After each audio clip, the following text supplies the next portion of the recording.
நேரம் இல்லைன்னா அதுக்காக இருக்கக்கூடிய விளைவுகளை நம்ம ஏற்கனமா இல்லையா? குழந்தைகளோடு நாம பேசி அளவலாயி அவங்களுடைய உணர்ச்சிகரமான ஒரு ஈடுபாடோட பேசினாதான் இது போன்ற ஒரு பிரச்சனைகளுக்கு தீர்வு காண முடியும். கொஞ்சம் யோசனை பண்ணி பாருங்க. கடந்த ஒரு வாரத்துல எத்தனை மணி நேரம் உங்க குழந்தையோட நீங்க பேசியிருப்பீங்கன்னு.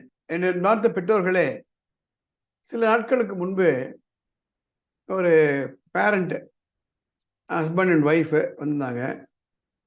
அவங்க ஒரு பெரிய பிரச்சனையோட வந்தாங்க. அது என்ன பிரச்சனை அப்படின்னா, குழந்தைங்க நான் சொல்ற வார்த்தை கேட்கறது இல்ல. எப்ப பாரு டிவி பார்க்குறான். ஞாயிற்றுக்கிழமை தானே ஃப்ரெண்ட்ஸோட சுத்துறான். நான் சொல்ல வார்த்தை கேட்கறது இல்ல அப்படின்னு சொன்னாங்க.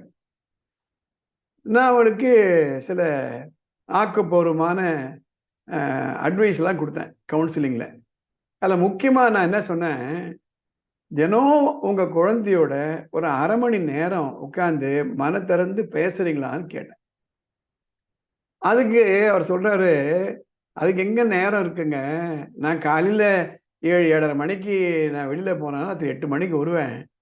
வீட்டுக்கு வரும்போது ஆஃபீஸ்லேருந்து வேலையும் கொண்டு வந்துடுவேன். அதுக்கெல்லாம் எனக்கு நேரம் கிடையாது. அந்த அம்மா ஒர்க் பண்றாங்களாமா. அவங்களும் இதையே சொல்றாங்க. அப்போ யாரு தான் உங்க குழந்தைகளோட பேசுவாங்க அப்படின்னா, அது தெரியலைங்க. ஏன்னா எங்க பெரியவங்க அவங்க அவங்க எங்களோட இல்ல. அவங்க வந்து ஒரு முதியோர் இல்லத்துல இருக்காங்க. ஆக இந்த குடும்பத்தை பார்த்தீங்கன்னா, குழந்தை வளர்றான். அத நல்லா கவனிச்சுக்கிறாங்க. சாப்பாடெல்லாம் போடுறாங்க, துணிமணி வாங்கி கொடுக்குறாங்க, எல்லாம் பண்றாங்க. ஆனா, அவரோட நேரத்த ஒதுக்குறது கிடையாது. ஆனா, இவங்க மத்ததுக்கெல்லாம் நேரம் ஒதுக்குறாங்க. டெலிவிஷன் பார்க்கறதுக்கு நேரம் ஒதுக்குறாங்க, இல்ல வந்து என்டர்டெயின்மென்ட் நேரம் ஒதுக்குறாங்க. அவங்க ஃப்ரெண்ட்ஸோட பேசுறதுக்கு நேரம் ஒதுக்குறாங்க. எல்லாத்துக்கும் நேரம் ஒதுக்குறாங்க. ஆனா, இந்த குறிப்பிட்ட இந்த ஒரு வேலை, தினம் ஒரு 1/2 மணி நேரம் குழந்தைகளோட பேசுங்க. அப்பதான் அந்த நெருக்கம் வரும் உங்களுக்கு. உணர்ச்சி பூர்வமாக நெருக்கமாக நீங்க இருக்கணும். அதாவது எமோஷனல் ப்ராக்ஸிமிட்டின்னு சொல்லுவாங்க. அதுக்கு நேரம் இல்லைன்றாங்க. நேரம் இல்லைன்னா, அதுக்காக இருக்கக்கூடிய விளைவுகளை நம்ம ஏற்கனமா இல்லையா? ஒரு உதாரணத்துக்கு, உடற்பயிற்சி செய்யறதுக்கு நேரம் இல்ல. அதனால வரக்கூடிய விளைவு நமக்கு தான். உடற்பயிற்சி செய்யறோம், நேரம் ஒதுக்குறோம். அதனால வரக்கூடிய விளைவும் நமக்கு தான். ஒரு குழந்தை படிக்கணும். படிக்க மாட்டேன்றான். அது நேரம் ஒதுக்க மாட்டேன்றான். அதுக்காக வரக்கூடிய விளைவும் அவருக்கு தானே போய் சேரும். ரைட்? ஒரு பெரிய பேட்மிண்டன்ல சாம்பியனா இருக்காங்க. அவங்க தினம் நேரத்த ஒதுக்குறாங்க. அந்த நேரத்த ஒதுக்குனால அவங்களுக்கு தானே பெனிஃபிட்டு. ஆக இந்த நேரத்தை ஒதுக்குவது இதுதான் பட்ஜெட்டிங்ன்னு சொல்லுவாங்க. அது முடியலன்னா, அதுக்காக வரக்கூடிய விளைவுகள நம்ம நேர்கொண்டு தான் ஆகணும். ஒரு சின்ன எக்ஸாம்பிள் நான் குடுக்குறேன்.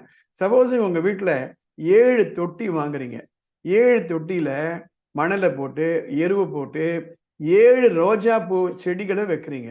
உங்களுக்கு ஒரு பக்கெட் இருக்கு. அந்த பக்கெட்ல ஒரு 24 லிட்டர் தண்ணி இருக்கு அப்படின்னா, அந்த 24 லிட்டர் தண்ணிய இந்த 7 செடிகளுக்கும் நீங்க பகிர்ந்து கொடுக்கணும். சப்போஸிங் ஒரு 2 செடிக்கு மாத்திரம் நீங்க அந்த தண்ணிய ஊத்துறீங்க. இல்ல ஒரு 2 செடிய நீங்க விட்டுறீங்க அப்படின்னா, 1 மாசம் கழிச்சு பார்க்கும்பொழுது, எந்த செடிக்கு நீங்க தண்ணீர் ஊற்றினீர்களோ, அந்த செடிகள் நன்றாகவே வளர்ந்திருக்கும். இந்த 2 செடி இக்னோர் பண்ணீங்க பாருங்க, அது வாடி இருக்கும். அது மட்டும் இல்ல, அந்த 7 செடிகள்ல எந்த செடிய தினம் நீங்க பார்த்து, அது ஏதாவது பூச்சி கீச்சி வருதா? அது ஏதாவது பிரச்சனை இருக்கா? எந்த செடிய நீங்க கவனிச்சு உங்க நேரத்த ஒதுக்குறீங்களோ, அந்த செடிகள்ல பூ பூக்க ஆரம்பிக்கும். எந்த செடிக்கு நீங்க நேரத்த ஒதுக்கலையோ, அந்த செடி பூ வராது. இந்த சிம்பிள் லாஜிக். அந்த 7 செடிகள் தான் நம்முடைய 7 ரோல்கள். என்ன? தாயாக, தந்தையாக, அலுவலகத்துல வேலை பார்க்கக்கூடிய ஒரு எம்ப்ளாயியாக, ஒரு சமுதாயத்துல ஒரு மக்களாக, குழந்தைகளுக்கு பெற்றோர்களாக, இது போன்று 7 விதமான ரோல் உங்களுக்கு இருக்கிறது. ஒரு ரோலுக்கு நீங்க நேரத்த ஒதுக்கலைன்னா கஷ்டம்.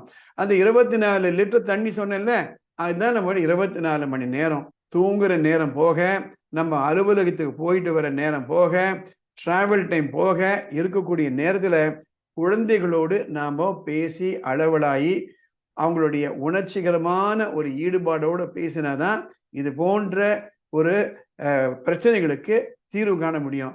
கொஞ்சம் யோசனை பண்ணி பாருங்க. கடந்த ஒரு வாரத்துல எத்தனை மணி நேரம் உங்க குழந்தையோட நீங்க பேசியிருப்பீங்கன்னு. இந்த சேனலுக்கு சப்ஸ்கிரைப் பண்ணுங்க, லைக் போடுங்க, பெல் பட்டன் அமுக்குங்க. அடுத்த எபிசோட்ல பார்க்கலாம்.